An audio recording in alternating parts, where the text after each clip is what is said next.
샬롬 말씀 읽어주는 제입니다. 사순절 저희가 계속 말씀 읽고 있는데요. 기도하고 시작하겠습니다. 살아계신 주님 감사드립니다. 또 새로운 한 주를 저희에게 허락해 주시고 사순절 기간 말씀을 따라갈 수 있도록 저희의 걸음을 인도하시니 감사드립니다. 오늘도 말씀 가운데 깨닫게 해주시고 말씀으로 살아갈 수 있는 힘을 주세요. 예수님 이름으로 기도드립니다. 아멘. 마태복음 13장 우리말 성경입니다. 그날 예수께서 집에서 나와 호숫가에 앉으셨습니다. 큰 무리가 주위로 모여들었기 때문에 예수께서는 배에 올라가 앉으셨고 사람들은 모두 호숫가에 서 있었습니다. 그러자 예수께서 많은 것을 비유로 말씀하셨습니다. 한 농부가 씨를 심으러 나갔다. 그가 씨를 뿌리는데 어떤 씨는 길가에 떨어져 새들이 와서 모두 쪼아 먹었다. 또 어떤 씨는 흙이 많지 않은 돌밭에 떨어져 흙이 얕아 싹이 곧 나왔으나 해가 뜨자 그 싹은 시들어 버리고 뿌리가 없어서 말라버렸다. 또 다른 씨는 가시덤불에 떨어졌는데 가시덤불이 자라 무성해져 싹이 나는 것을 막아버렸다. 그러나 어떤 씨는 좋은 땅에 떨어져 100배, 60배, 30배 열매 맺었다. 귀 있는 사람은 들으라. 제자들이 예수께 와서 물었습니다. 왜 사람들에게 비유로 말씀하십니까? 예수께서 대답하셨습니다. 너희에게는 하늘나라의 비밀을 아는 것이 허락됐으나 다른 사람들에게는 그렇지 않다. 가진 사람은 더 받아서 더욱 풍성해질 것이고 가지지 못한 사람은 가진 것마저 빼앗길 것이다. 내가 비유로 가르치는 이유는 그들이 보아도 보지 못하고 들어도 듣지 못하며 깨닫지 못하기 때문이다. 이사야의 예언이 그들에게 이루어지는 것이다. 너희가 듣기는 들어도 깨닫지 못하며 보기는 보아도 깨닫지 못할 것이다. 이 백성들의 마음이 굳어져서 귀는 듣지 못하고 눈은 감겨 있다. 이것은 그들로 하여금 눈으로 보지 못하게 하고 귀로 듣지 못하게 하고 마음으로 깨닫지 못하게 하고 돌아서지 못하게 해 내가 그들을 고쳐주지 않으려는 것이다. 그러나 너희 눈은 볼 수 있으니 복이 있고 너희 귀는 들을 수 있으니 복이 있다. 내가 진실로 너희에게 말한다. 많은 예언자들과 의인들이 너희가 보는 것을 보려 했지만 보지 못했고 너희가 듣는 것을 들으려 했지만 듣지 못했다. 이제 씨 뿌리는 사람의 비유를 들어보라. 하늘나라에 대한 말씀을 들어도 깨닫지 못하면 악한 자가 와서 그 마음속에 뿌려진 것을 빼앗아 간다. 이것이 바로 길가에 뿌린 씨와 같은 사람이다. 돌밭에 떨어진 씨는 말씀을 듣자마자 기쁨으로 받아들이지만 뿌리가 없기 때문에 오래가지 못한다. 말씀 때문에 고난이나 핍박이 오면 곧 걸려 넘어진다. 또 가시덤불 가운데 떨어진 씨는 말씀은 들었지만 이 세상의 걱정과 돈의 유혹이 말씀을 막아 열매 맺지 못하는 사람이다. 그러나 좋은 땅에 떨어진 씨는 말씀을 듣고 깨닫는 사람이다. 이 사람은 열매를 맺어 100배, 60배, 30배 결실을 낸다. 예수께서는 또 다른 비유를 들어 말씀하셨습니다. 하늘나라는 어떤 사람이 자기 밭에 좋은 씨를 뿌린 것에 비유할 수 있다. 그런데 사람들이 모두 자고 있는 동안 원수가 와서 밀 가운데에 가라지를 뿌리고 도망갔다. 밀이 줄기가 나서 열매를 맺을 때에 가라지도 보였다. 종들이 주인에게 와서 말했다. 주인께서는 밭에 좋은 씨를 뿌리지 않으셨습니까? 그런데 도대체 저 가라지가 어디에서 생겨났습니까? 그러자 주인이 대답했다. 원수가 한 짓이다. 종들이 물었다.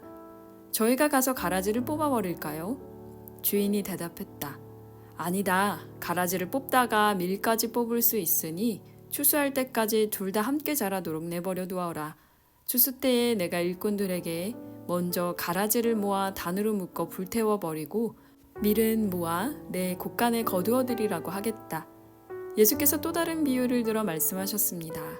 하늘나라는 사람이 자기 밭에 가져다가 심어놓은 겨자씨와 같다.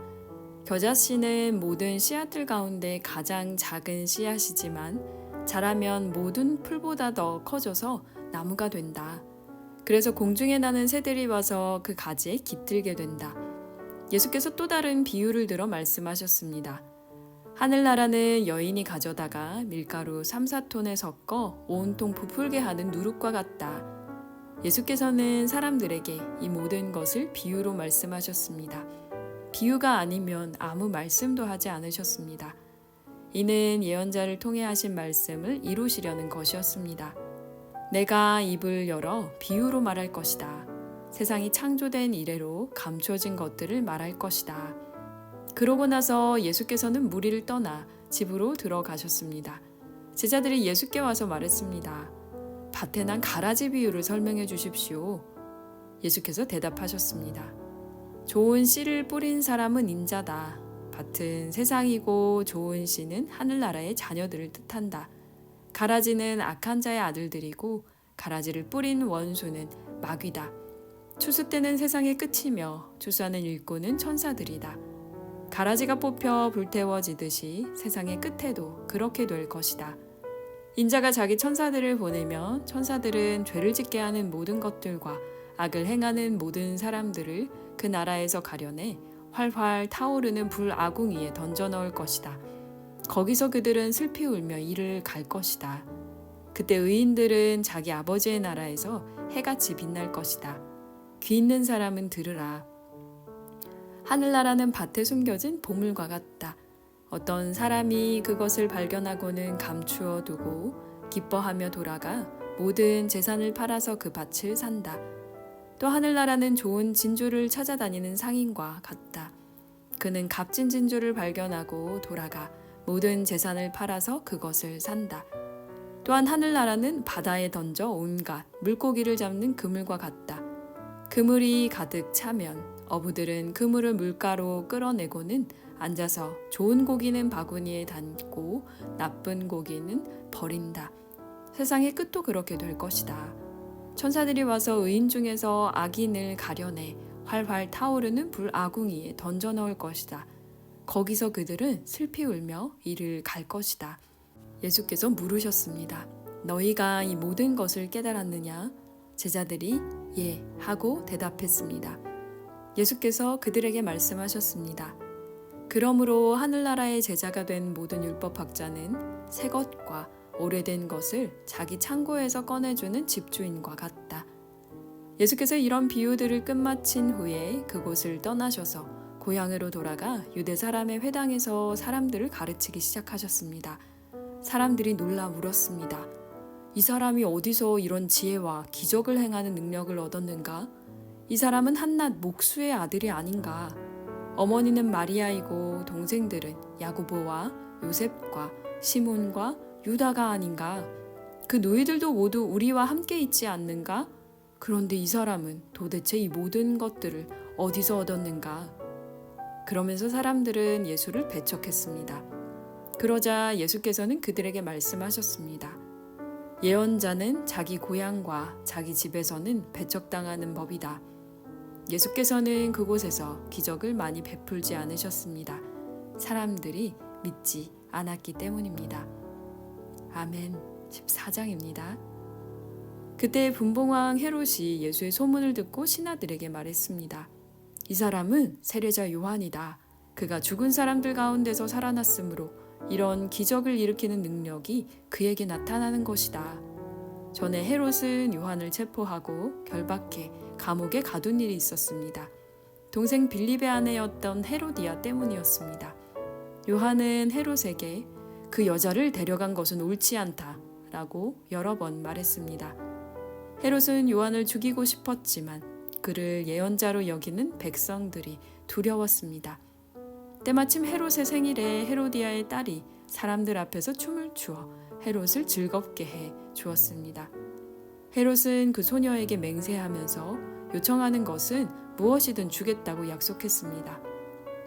그 소녀는 자기 어머니가 시키는 대로 헤롯에게 말했습니다. 세례자 요한의 머리를 쟁반에 담아 주십시오. 헤롯 왕은 난감했지만 자기가 맹세한 것도 있고 손님들도 보고 있으므로 소녀의 요구대로 해주라고 명령했습니다. 헤롯은 사람을 보내어 감옥에서 요한의 목을 베게 했습니다. 그리고 요한의 머리를 쟁반에 담아 소녀에게 주자 소녀는 그것을 자기 어머니에게 가져갔습니다. 요한의 제자들이 와서 시체를 가져다가 묻고 나서 예수께 가서 이 사실을 알렸습니다. 이 소식을 들은 예수께서는 거기서 배를 타고 조용히 외딴 곳으로 가셨습니다. 사람들이 이 소문을 듣고 여러 마을에서 나와 걸어서 예수를 따라갔습니다. 예수께서 도착해서 보시니 많은 무리가 있었습니다. 예수께서는 그들을 불쌍히 여기시고 아픈 곳을 고쳐주셨습니다. 저녁 때가 되자 제자들이 예수께 다가와서 말했습니다. 이곳은 외딴 곳이고 날도 이미 저물었습니다. 사람들을 보내 마을로 가서 각자 음식을 사 먹게 하시지요. 예수께서 대답하셨습니다. 그들이 멀리 갈 필요 없다. 너희가 그들에게 먹을 것을 주라. 제자들이 대답했습니다. 우리가 가진 것이라고는 여기 빵 5개와 물고기 2마리 뿐입니다. 예수께서 말씀하셨습니다. 그것을 내게 가져오라. 예수께서는 사람들에게 풀밭에 앉으라고 말씀하시고 빵 5개와 물고기 2마리를 들고 하늘을 우러러 감사 기도를 드리신 후 빵을 떼셨습니다. 그 후 예수께서는 그 빵 조각을 제자들에게 나눠주셨고 제자들은 사람들에게 나눠 주었습니다. 모든 사람들은 배불리 먹었습니다. 제자들이 남은 빵 조각을 거두어 보니 12바구니에 가득 찼습니다. 먹은 사람은 여자와 아이들 이외에 남자만 5,000명쯤 됐습니다. 그 후 예수께서는 곧 제자들을 배에 태워 먼저 건너가게 하시고 무리를 집으로 돌려보내셨습니다. 무리를 보낸 뒤 예수께서 혼자 기도하러 산에 올라가셨다가 날이 저물기까지 거기 혼자 계셨습니다. 제자들이 탄 배는 이미 육지에서 꽤 멀리 떨어져 있었는데 거친 바람으로 파도에 시달리고 있었습니다. 이른 새벽에 예수께서 무리를 걸어 그들에게 다가가셨습니다. 제자들은 예수께서 무리로 걸어오시는 것을 보고 깜짝 놀랐습니다. 그들이 두려워하며 유령이다 하고 외쳤습니다. 그러자 예수께서 곧 그들에게 말씀하셨습니다. 안심하라, 나다, 두려워하지 말라. 베드로가 대답했습니다. 주여, 정말로 주이시면 제게 무리로 걸어오라고 하십시오. 그러자 예수께서 오너라 하고 말씀하셨습니다. 그러자 베드로는 배에서 내려 물 위로 걸어 예수께로 향했습니다. 그러나 베드로는 바람을 보자 겁이 났습니다. 그러자 바로 물속으로 가라앉기 시작했고 베드로가 소리쳤습니다. 주여, 살려주십시오. 예수께서 곧 손을 내밀어 그를 붙잡으시며 말씀하셨습니다. 믿음이 적은 사람아, 왜 의심했느냐? 그리고 그들이 함께 배에 오르자 바람이 잔잔해졌습니다. 그때 배에 있던 사람들이 예수께 경배드리며 말했습니다. 참으로 하나님의 아들이십니다. 그들이 호수를 건너 게네사렛 땅에 이르렀습니다. 그곳에 있던 사람들은 예수를 알아보고 주변 온 지역에 소식을 전했습니다. 사람들은 아픈 사람들을 모두 데려와 예수의 옷자락이라도 만지게 해달라고 간청했습니다. 그리고 그 옷자락을 만진 사람들은 모두 나았습니다. 아멘.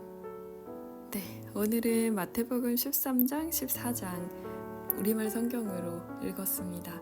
네, 벌써 한 주가 이렇게 또 새롭게 시작이 되는데요. 오늘 저희가 읽은 마태복음 13장, 14장 말씀은 예수님이 이제 비유를 통해서 하시는 말씀, 그리고 또 예수님이 기적을 베푸셨던 그런 장면들, 베드로의 그 물 위를 걷는 베드로 이야기까지 이렇게 이어지는 부분이었습니다. 저는 개인적으로 오늘 말씀을 읽으면서 특히 비유를 예수님이 설명을 하시잖아요. 어렸을 때는 예수님의 이 이야기가 사실 되게 수수께끼 같다는 생각을 많이 했던 것 같아요. 그리고 우리는 이렇게 예수님을 교회에서 사랑하는데 왜 성경책에 나오는 사람들은 자꾸 예수님을 싫어할까라는 생각을 했는데 나이가 드니까 거꾸로 이제 예수님의 그 수수께끼 같은 이야기는 이해가 잘 되고 오히려 예수님을 좋아하는 사람들이 이해가 안 되는 그런 좀 약간 아이러니한 시간을 보내고 있는 게 아닌가라는 생각을 좀 해보게 되는데요. 오늘 특히 또 그 마태복음 14장 이제 시작할 때 세례 요한이 죽임을 당하는 장면이 나오는데, 그 이후에 사실 마태가 그 5천 명을 먹이시는 사건을 이렇게 같이 배치를 함으로써 예수님이 그 소식을 듣고 상심해 계셨다는 장면을 강조하고 있거든요. 그런데 그 소식을 듣고 예수님이 배를 타고 또 조용히 외딴 곳으로 가셨는데, 사람들이 그 소문을 듣고 예수님을 따라오는 장면을 계속해서 보여줍니다. 그리고 사실 예수님이 개인적으로 굉장히 큰 슬픔에 잠겨 계셨을 텐데, 혹은 너무나 무거운 짐을 졌다고 느끼셨을 수도 있을 텐데, 그런 예수님이 본인을 따라왔던 5천 명이라는 남자 숫자 말고 여자와 아이들까지 합치면 훨씬 많았겠죠. 그 사람들을 예수님이 돌아보시고 그들의 배고픔을 아시고 또 뭔가 기적을 베푸셨다는 게 굉장히 놀랍게 다가오는 지점인 것 같아요. 사실 이 본문은 굉장히 많은 설교자들이 설교를 통해서, 그리고 또 주일학교를 통해서 이제 배우게 되는 그런 이야기인데, 저는 개인적으로 여태 들었던 많은 설교가 있고, 저도 사실 이 본문을 가지고 설교를 하기도 하지만, 작년 그 가을에 제가 WCIC라고 해서 세계개혁교회 그 연맹, 예전엔 연맹이었죠. 지금은 커뮤니언이라고 말을 하는데요. 그 장로교 본산이라고 할 수 있는 굉장히 많은 스코틀랜드나 영국, 혹은 전 세계 미국, 인도, 아프리카, 굉장히 많은 나라들 다 합쳐서 저희가 함께 회의를 하는 그 자리가 있었어요. 작년 태국 치앙마이에서 있었는데, 제가 감사하게도 통역으로 그곳에 참여를 하게 돼서 한국어, 영어를 이렇게 번갈아 가면서 통역을 했었는데요. 작년에 사실 이 본문 마태복음 14장 이 오병이어 사건 본문을 가지고 그 통가에서 오신 지온의 하베아라는 그 목사님이자 박사님이 이 본문을 가지고 성경 공부를 아침에 인도하셨어요. 그래서 유난히 기억이 나는 그 이야기가 있었는데, 탈라노아라는 그 특이한 통가 지역, 그리고 또 그 태평양 선주민들이 가지고 있는 어떤 경제 관념에 대해서 이제 설명을 해주셨거든요. 그래서 이야기가 얼마나 중요한지, 그리고 또 음식이 얼마나 중요한지, 그리고 우리가 알지는 못하지만 여기에 명확하게 마태가 설명하고 있지는 않지만 보이지 않는 곳에 있는 가족 이야기를 하거든요. 그래서 제가 굉장히 많은 설교를 들었다고 생각했는데, 여전히 다르게 해석할 수 있는 굉장히 많은 상황이 있다는 걸 한번 돌아보게 됐던 것 같아요. 그래서 이 성경 공부하면서 아침 시간에 보통 성경 공부를 했었는데요. 지온의 하비아 목사님이 저희가 약간 종이에 물고기 모양 같은 게 이제 그려져 있었어요. 그래서 이제 우리가 가지고 있는 것들을 공동체에 환원시키는 그런 어떤 의미에서 오병이어 사건에 대해서 이제 이야기를 해주셨는데, 그게 지금 또 오늘 본문을 읽으면서 생각이 다시 났고, 이 소년이, 그리고 돌아보시는 예수님의 마음이 어떤 것이었을까라는 생각을 좀 해보게 되는 것 같습니다. 네, 저희가 내일은 마태복음 15장으로 다시 돌아오고요. 한 주가 날씨가 춥더니 이제 조금 갑자기 풀려서 봄이 이렇게 성큼 다가온 것 같아요. 감기 이럴 때 조심하셔야 될 텐데, 건강 잘 챙기시면서 사순절 말씀 읽기도 잘 따라오셨으면 좋겠습니다. 제가 기도하고 마치겠습니다. 살아계신 주님 감사합니다. 저희에게 주님의 말씀이 있어서 얼마나 다행인지 모르겠습니다. 저에게 주신 먹을 것, 입을 것, 그 많은 것들이 우리가 나눌 수 있는 우리의 슬픔 가운데 머물지만 않게 하시고, 또 우리가 나눌 수 있는 이웃들을 돌아볼 수 있는 눈을 허락해 주세요. 들으시는 청취자님들의 오늘 하루도, 또 오늘로 시작하는 일주일의 삶도 축복해 주시고 붙들어 주십시오. 예수님 이름으로 기도드립니다. 아멘. 네, 그럼 내일 다시 마태복음 15장으로 돌아오겠습니다. 지금까지 말씀 읽어주는 제이였습니다. 샬롬 하울람.